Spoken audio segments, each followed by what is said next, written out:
Concernant les Ilchot Hanouka, le début de l'histoire, il commence comme ça.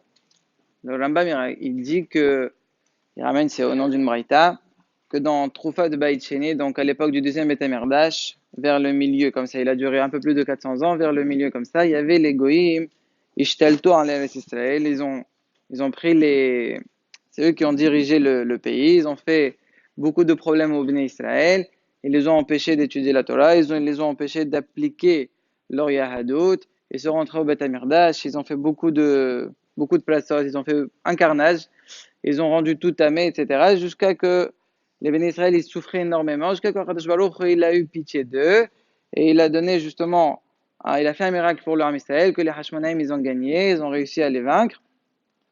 Et c'est à ce moment-là, c'est terminé le 24 qui se lève. Lorsque le 24 au soir, ils voulaient allumer la menorah, ils n'avaient pas trouvé d'huile qui était pas tméa, qui était térola, pour pouvoir allumer.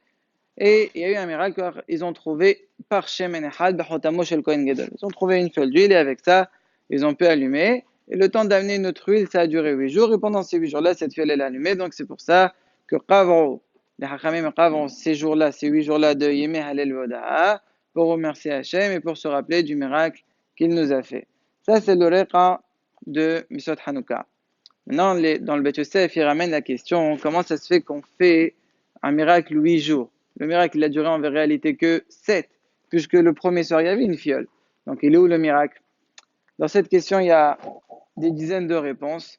On en ramène quelques-unes qui ont été ramenées dans les Rishonim. La première, c'est celle du Sefer HaEshkol. Il dit qu'en vérité, dans la Braïta, quand on dit « Loma sobosh parchem en shein bo ladir el hayom echad », c'est pas la Gilsa comme je viens de dire, qu'il y avait de quoi allumer que pour un soir. C'est Afilul Yom Echad. Même pour un soir, il n'y avait pas. Donc ça veut dire, c'est vrai, il y avait une fiole, mais elle n'était pas suffisante. Et malgré ça, elle a allumé toute la nuit. Ça, c'est la première réponse que donne Sefer Eshkol. Le Beth Yosef, il ramène une autre, et il dit qu'en vérité, les Hashmonaïm, quand ils ont voulu allumer, ils ont vu qu'il n'y avait pas de quoi allumer pour 8 jours, donc ils ont commencé à partager l'huile. Le premier soir, ils ont mis un huitième. Donc au lieu que ça allume 12 heures, c'était censé allumer 1 heure et demie.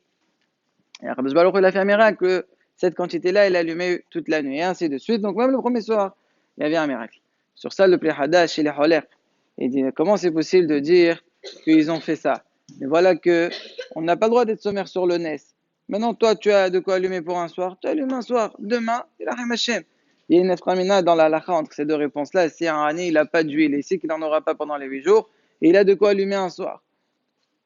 Est-ce qu'on lui dit d'allumer bien comme il faut un soir et on verra pour le reste? Ou est-ce qu'on dit non, prends tes précautions et dès maintenant t'es haler? La lacha, elle est qu'on lui dit allume comme il faut, au moins tu fais bien la lacha une fois et après Rahim Hashem. Donc comme le Plei Hadash.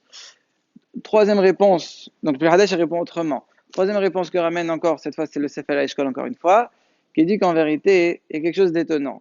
Est-ce que vraiment le Kohen Gadol, toutes les bouteilles, il avait besoin de faire son khatam? Pourquoi faire? Il y a besoin que le Kohen Gadol mette son khatam à chaque fois. Il dit qu'en vérité, là en lame, non, il n'y avait pas dans chaque huile. Simplement dans celle-là, lorsque les bénisraëls la remplissaient au départ, quand ils l'ont remplie, ils ont remarqué quelque chose d'étonnant. C'est qu'ils avaient versé la quantité pour remplir toute la fiole. Malgré ça, ça s'est rempli qu'un huitième. Ça veut dire que c'est devenu du concentré. Donc ils ont re-rempli une deuxième fois, c'est encore devenu du concentré. Donc ça faisait 2/8. Jusqu'à la fin, ils ont rempli 8 fois.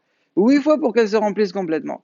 Ils étaient étonnés. C'est m'appelé à Gadol Azé. Ils sont partis voir le Kohen Gadol. Il leur a dit, je sais pas, mais bon, on la met de côté. On fait un siman qui a eu quelque chose de spécial. Il a mis son khotam dans celle-là. Et c'est celle-là qu'ils ont retrouvé après le miracle de Hanouka. Et donc, c'est pour cela qu'on allume 8 jours. Parce que même dans le huitième qui a allumé le premier soir, Bishvil, rien que pour lui, déjà, il y avait un miracle. Que quoi? Qui s'est rapetissé, qui est devenu en huile concentrée. Donc, ça répond pourquoi on fait 8 jours. Il y a encore beaucoup de réponses, mais en tout cas, ça, c'est le reqa. Et c'est pour ça que dans Siman Te'avle Sha'ain, le Shulchan Aruch commence par la halacha, que ces 8 jours sont des jours de Simcha et Halel, de Hakadosh Baruch. C'est pour ça qu'on ne fait pas de Esped et on ne fait pas de Ta'aniyot. Si jamais quelqu'un il a la ptira l'oralen de son père ou de sa mère, il a besoin de jeûner, il ne pourra pas jeûner ces jours-là. Il sera soit mardim, soit Me'acha. Il pourra faire avant Hanouka, après Hanouka, mais pas pendant Hanouka. La même chose, les spèdes, on ne fait pas pendant ces jours-là. Dans Serif Bet, il dit que Lo Kavru Yamimelu les Simcha ou Mishte. Ça veut dire, c'est pas comme pour Purim où il y a une miswa de faire une seroda. Puisque là-bas dans la Miglat, c'est marqué Wime Apolé Maele, là-bas c'est marqué Larsot Otam, Yeme Mishte ou Simcha. Par contre, dans Hanouka, il n'y a pas ça. Donc ça, c'est Darat Malan. Il dit que si quelqu'un il fait une sorda, il faut qu'il sache c'est sorda al shoot. Par contre, selon le Lama, il y a carrément une sordat miswa. Maïna Framina entre les deux. Alors déjà, il y a une première naframina, c'est que si jamais quelqu'un il oublie un anissim dans Birkat Amazon, de la même façon que Alessé ou Halessé, quand c'est une sourda, on est obligé de manger du pain, exemple sourda leshon avishnia, il faut recommencer. Donc si tu dis que c'est sourda mission, il faut recommencer. Et comme la lacha, elle est comme Alan qui dit que sourda, c'est sourda tachut, il ne recommencera pas à l'anissim. Ça, c'est le premier naframina. Deuxième naframina, on sait que lorsque quelqu'un il est invité à une sourda miswa, il n'a pas le droit de refuser. Donc si là, ici, on l'invite, si tu la considères sourda miswa, tu dois y aller. Sinon, tu n'es pas obligé d'y aller. Tout sur Inyan, est-ce qu'on est obligé d'y aller ou pas, il commence avec Maser et Moed Ratan, dans Daftet, là-bas, la Gemara, elle dit, il y a une stéra entre deux psurim dans Shlomo HaMelech. Il y a un passeur qui dit, Vechol Hafasim le Yeshuva, il y a un passeur qui dit, Vechol Hafasim le Yeshuva. Ça change quoi? Si tu dis Hafasim, ça veut dire tout ne vaut rien par rapport à Ba. Ba, c'est la Torah. Il y a pas Rahim et Péninim.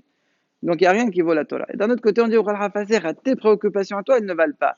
Mais Hafsi Shamaim, d'autres misouot, il n'y a rien à mis, ça vaut. Donc si jamais par exemple tu as une sorte de misouah, d'un côté tu me dis, il ne faut pas y aller, ça ne vaut pas la Torah, il ne faut pas étudier. D'un autre côté, je parle de si quelqu'un veut étudier. D'un autre côté, tu me dis non, tu dois y aller. Parce que Hafasi non, mais Hafasi Shamaim, oui. La réponse d'Agmara, elle dit ça dépend, est-ce que la simcha, elle peut se faire sans toi?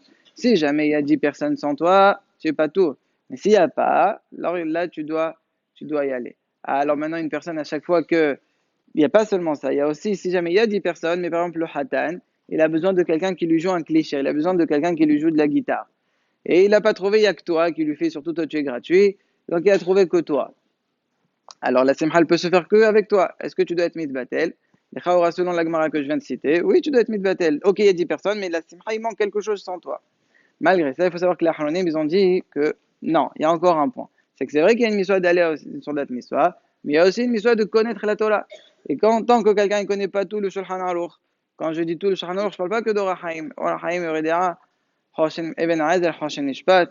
Pas comme certaines personnes, tu lui dis par exemple, Dineona'a. Il ne sait même pas dans quel seder ça se trouve. Est-ce que ça se trouve dans Hoshen Ishpat, dans Yoredea? Donc tant que quelqu'un ne connaît pas toutes les halachot al-Buriam, il n'est pas encore Begeder Hayav d'aller à une sorda. Même s'il n'y a que lui qui sait chanter, il doit s'occuper à étudier la Torah.